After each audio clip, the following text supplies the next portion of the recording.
السلام علیکم ورحمۃ اللہ تعالی وبرکاتہ۔ آئیے سب سے پہلے مفتی صاحب کا یہ بیان سنتے ہیں اور اپنے سبھی دوستوں کے ساتھ بھی شیئر کرتے ہیں۔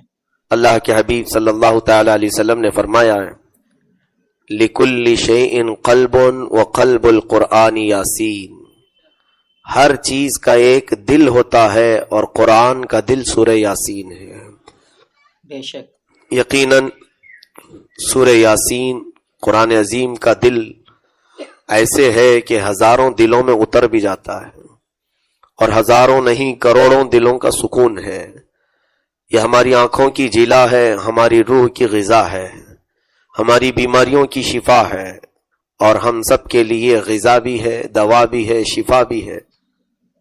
عزیزان گرامی، سورہ یاسین کی فضیلتوں میں بہت سارے روایات مروی ہیں، احادیث کریمہ سے بھی۔ مختصر یوں کہ بندہ جس نیک مقصد کے تحت سورہ یاسین تلاوت کرے، اللہ اسے اس کے مقصد میں کامیابی عطا کرے گا۔ اسی طرح سے خاص طور پر چند جو منقول ہیں روایات اور بزرگوں نے لکھے ہیں، وہ یوں کہ سورہ یاسین کی تلاوت کرنے والے کو فاقہ کبھی نہیں آئے گا، محتاجی کبھی نہیں آئے گی۔ اتنا ہے کہ اللہ رب العزت اسے کسی اور کا محتاج نہیں بنائے گا۔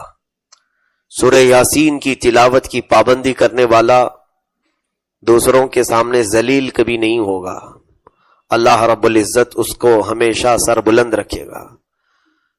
اور ایک بڑی بات یہ ہے کہ سورہ یاسین کی تلاوت کی پابندی کرنے والا چاہے پتھر دل، سخت دل حاکم کے سامنے بھی جائے، اس کا دل نرم ہو جائے گا۔ اس کا رعب اللہ تعالیٰ سامنے والے کے سینے پر ڈال دیتا ہے، کیسا بھی وہ حاکم سامنے کیوں نہ ہو، لیکن وہ اس پر نرمی کرنے پر مجبور ہو جائے گا۔ اسی طرح سورہ یاسین کے متعلق بزرگوں نے یہ بھی لکھا ہے کہ اگر کوئی جنگل میں راستہ بھٹک جائے، سورہ یاسین کی تلاوت کرے، اسے راستہ مل جائے گا۔ اگر کوئی بھوک کی شدت سے تڑپتا ہو اور کھانے کی کوئی چیز نہ ہو تو سورہ یاسین کی تلاوت کرے، مولا اس کی بھوک کو ختم فرمائے گا، کیونکہ یہ غذا بھی ہے، روحانی غذا بھی ہے، اور اللہ تعالیٰ اس کو جسمانی غذا کے طور پر تمہیں منتقل فرمائے گا۔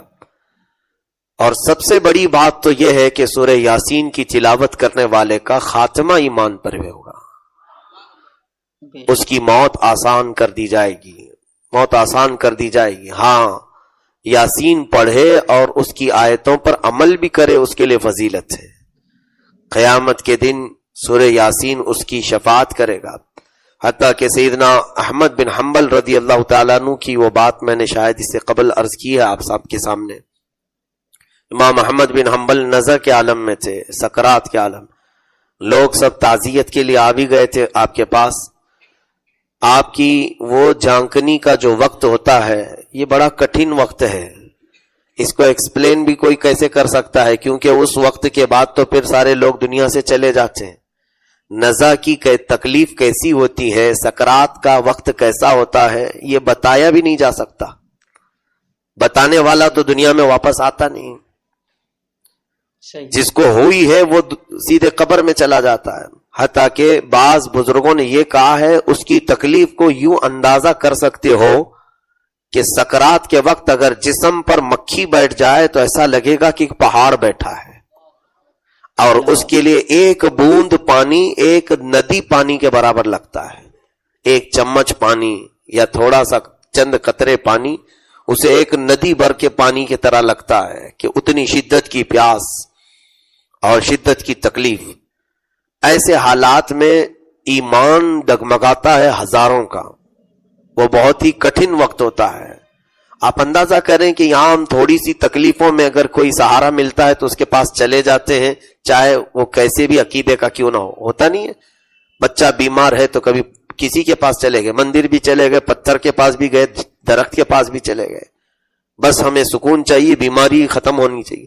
جب ہم یہاں پر عافیت کے وقت، آرام کے وقت غلط راستوں پر چلے جاتے ہیں ہماری ضروریات پورا کرنے کے لیے، تو سکرات کے وقت جب شدت کی تکلیف ہو رہی ہو اور ابلیس لعین اس وقت آئے اور کہے کہ میں تمہاری تکلیف کو دور کروں گا، تمہیں راحت دوں گا، تمہارے جسم میں ٹھنڈک پہنچاؤں گا، اور میٹھا ٹھنڈا پانی اپنے ہاتھ میں لے کر کھڑا ہوگا، خوشبودار، کہے گا یہ پانی تیرے لیے میں لایا ہوں. تو وہ سکرات والا یہی پوچھے گا کہ کیا کرنا ہوگا. ابلیس کہے گا بس تو کہہ دے کہ میں عبادت کے لائق ہوں، سجدہ میرے لیے ہے، خدا کے برابر کا درجہ مجھے دے دے. تو عام ذہن رکھنے والا، ایک عام عقیدہ رکھنے والا، وہ یہ سوچے گا جان تو چھوٹ جائے، پریشانی میں جو مبتلا ہوں ایک بار بول دیں شاید یہ پانی پلا دے گا. تو وہ سکرات والا اس کے لیے کہہ دیتا ہے تو جو بول رہا ہے سب میں بولنے کو تیار ہوں، بس پانی پلا دے. تو جب وہ کفریہ کلمات بکتا ہے سکرات والا، تو شیطان وہ پیالہ زمین پر پٹکتا ہے اور تالیاں مارتے ہوئے جاتا ہے، اور اس کی روح قبض کر لی جاتی ہے، کفر پر موت ہوتی ہے. ایسے ایک دو نہیں، کئی لوگوں کے ایمان کو وہ موت کے وقت چھینتا ہے، ایمان پر ڈاکہ ڈالتا ہے. تو میرے عزیزو، یہ کٹھن وقت کی حفاظت کیسے ہو؟ آج تو ہم الحمدللہ صحت و سلامتی کے ساتھ ہیں، کوئی اگر ہمیں بہکانے کے لیے آئے تو ہم تو اس کو منہ توڑ جواب دیں گے، لیکن شدت کی تکلیف کے دوران جب وہ ہمیں سہولتیں دینے کی بات کر رہا ہو اور ہم اس وقت جمے رہے ایمان پر، یہ بڑی بات ہے. وہ کیسے ہوگا؟ امام احمد بن حنبل رضی اللہ تعالیٰ عنہ کے اس واقعے سے اندازہ لگائیں. آپ نزع کے عالم میں تھے، بستر پر، سکرات کا عالم ایسا ہوتا ہے، لیکن اتفاق ایسا ہوا ان کے ساتھ، وہ اللہ بہتر جانتا ہے کہ رب تبارک و تعالیٰ چاہے تو موت کے منہ سے بھی کسی کو نکالے. ہاں، یہ دستور کچھ اور ہے دنیا میں کہ نزع کا عالم جب آ گیا، سکرات کا وقت آ گیا تو موت تو آنی ہے، لیکن یہ ہمارے لیے قانون ہے، اللہ کے لیے نہیں. تو سکرات کا وقت چلتا رہا، اور تھوڑی دیر کے بعد اچانک ایسا ہوا کہ امام احمد بن حنبل کی طبیعت بالکل صحیح ہو گئی. آپ اٹھ کر بیٹھ گئے، ساری وہ کیفیت ختم ہوئی. تو ان کے جو مصاحبین، مریدین، متوسلین، شاگرد وغیرہ بیٹھے تھے، انہوں نے دیکھا کہ استاد گرامی تو اب صحیح سلامت ہے. تو آپ رونے لگے. کہا کہ اے لوگوں، میں تمہیں بتاؤں میرے ساتھ کیا پیش آئی بات. کہا کیا ہوا؟ کہا یہ نزع کا عالم، یہ سکرات کا عالم بہت ہی سخت ہوتا ہے، اس کو بیان بھی نہیں کر سکتا کہ کتنی تکلیف ہوتی ہے.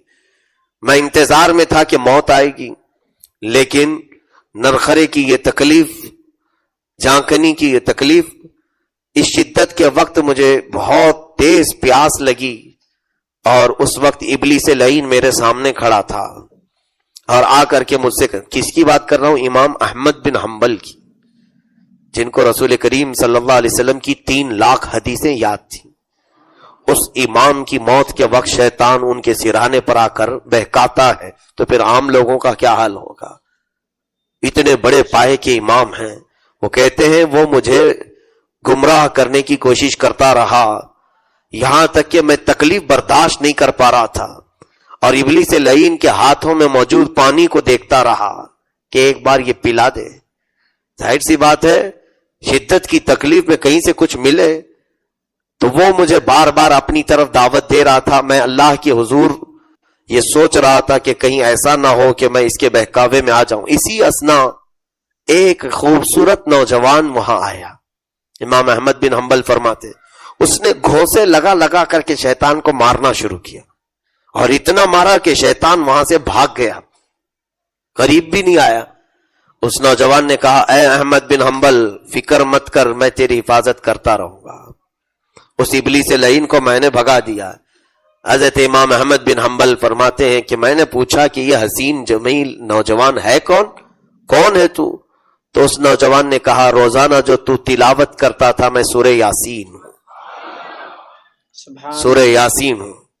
اللہ رب العزت نے مجھے تیرے ایمان کی حفاظت کے لیے بھیجا ہے. اس سے آپ اندازہ کریں کہ سورہ یاسین کی تلاوت سب سے بڑا فائدہ. دنیا میں کچھ ملے نہ ملے، ایمان پہ موت ہو جائے. اگر یہ چیز ہو گئی تو پھر قیامت کے دن تو ہمارے وارے نیارے ہیں، اور نہیں کفر پر موت ہوئی تو دنیا میں تمہیں چاہے بادشاہت ہی کیوں نہ ملے، قیامت کے دن تو پھر ہمیشہ کی جہنم، ہمیشہ کی دوزخ، ہمیشہ کی آگ. اس سے بہتر ہے کہ دنیا کی اگر چند آسائشیں اور آرام نہ ملے اور مولا ایمان پر موت عطا کرے. عزیزان گرامی، سورہ یاسین کے جو چند میسیجز ہیں، جو پیغامات ہیں، وہ دل ہلا دیتے ہیں۔ اللہ رب العزت فرماتا ہے یا حسرتن علی العباد ما یأتیہم من رسول الا کانوا بہ یستہزئون الم یروا کم اہلکنا قبلہم من القرون انہم الیہم لا یرجعون۔ اللہ فرماتا ہے ان بندوں پر بہت افسوس ہے کہ جتنے بھی رسول ان کے پاس آئے، رسولوں کا انہوں نے مذاق اڑایا، رسولوں کے ساتھ انہوں نے مذاق اڑایا۔ اور اللہ تعالیٰ فرماتا کیا تم لوگ دیکھتے نہیں، کیا معلوم نہیں ہے کتنے تم سے پہلے ایسے زمانے میں قومیں آئیں جن کو ہم نے ہلاک کر دیا، سب ختم ہو گئے۔ یہ تو دنیا میں ہلاک کیا ہے اور آخرت میں ان کے لیے دردناک عذاب ہے۔ میرے عزیزوں، پچھلی قومیں جن لوگوں نے بھی نبیوں کی توہین کی، نبیوں کی نافرمانی کی، اللہ نے ان قوموں کو ختم فرمایا۔ ان قوموں کی عزت نہیں، ان قوموں کی کوئی اپنی حیثیت باقی نہیں رہی۔ یہ ہمارے لیے عبرت نہیں ہے تو اور کیا ہے؟ آج میں بارہا یہی کہتا ہوں کہ ہم عشق رسول، محبت رسول کے جو نعرے لگاتے ہیں، دعوے کرتے ہیں، میرے عزیزوں دل سے پوچھو، تمہارا دل جواب دے گا کہ تو حقیقت میں محبت رسول کا حامی ہے یا صرف تیری زبان کہہ رہی ہے؟ جیسے حضرت ابوبکر شبلی رحمۃ اللہ علیہ فرماتے تھے دنیا میں میرے لیے سب سے کٹھن سوال یہی ہے، اگر کوئی پوچھتا ہے کہ تجھے رسول سے محبت ہے یا نہیں، یہ کٹھن سوال ہے۔ وہ کہتے تھے میرے لیے بہت کٹھن سوال ہے، مشکل سوال ہے۔ کہا آپ کیوں؟ یہ تو ہر مسلمان کے لیے ہے محبت رسول۔ کہا نہیں، اگر نہ کہہ دوں محبت نہیں ہے رسول سے تو کافر ہو جائیں گے، ایمان ہی چلا گیا، اور اگر ہاں کہہ دوں تو جھوٹا پڑ جاؤں گا کہ میرے عمل الگ ہیں، نبی کے عمل الگ تھے۔ حقیقت ہے میرے عزیزو، ہاں کہو تو پھر تمہارے اعمال تمہارے خلاف بولیں گے۔ کیا رسول سے محبت یہ علامات تیرے؟ اعمال تو دیکھ، نہ چہرہ رسول کی طرح رکھتا ہے، نہ کپڑے، نہ لباس، نہ اعمال، نہ کھانے پینے کے طریقے، نہ اٹھنے بیٹھنے کے سلیقے، نہ بات کرنے کے انداز، نہ لوگوں سے ملنے کے طور طریقے، کچھ بھی تو نہیں میل کھاتا ہے۔ تو یہ زبان جھوٹی پڑ جاتی ہے۔ ناظرین، مجھے امید ہے کہ مفتی سلمان اظہری صاحب قبلہ کے بیان آپ نے پورا بغور سماعت کیا اور آپ سب کو پسند بھی آیا ہوگا اور جانا ہوگا کہ سورہ یاسین کی تلاوت کرنے کی فضیلتیں کیا ہیں، برکتیں کیا ہیں۔ تو میں بس آپ سے اتنا کہنا چاہتا ہوں کہ آپ بھی سورہ یاسین کی روز تلاوت کریں اور پھر اس کی برکتیں دیکھیں۔ آپ کے دکان، مکان، گھر میں بے پناہ برکتیں ہوں گی اور آپ تمام پریشانیوں سے، مصیبتوں سے محفوظ رہیں گے۔ اسی طرح کی ویڈیو حاصل کرنے کے لیے ابھی ہمارے چینل کو سبسکرائب کریں اور ساتھ ہی میں بیل آئیکن کو دبانا نہ بھولیں تاکہ ہماری ہر آنے والی ویڈیو کو دیکھ سکے سب سے پہلے۔ اور ہاں، اس ویڈیو کو اپنے دوستوں کے ساتھ بھی شیئر کریں تاکہ وہ بھی سورہ یاسین کی تلاوت کر کے فائدہ اٹھا سکیں۔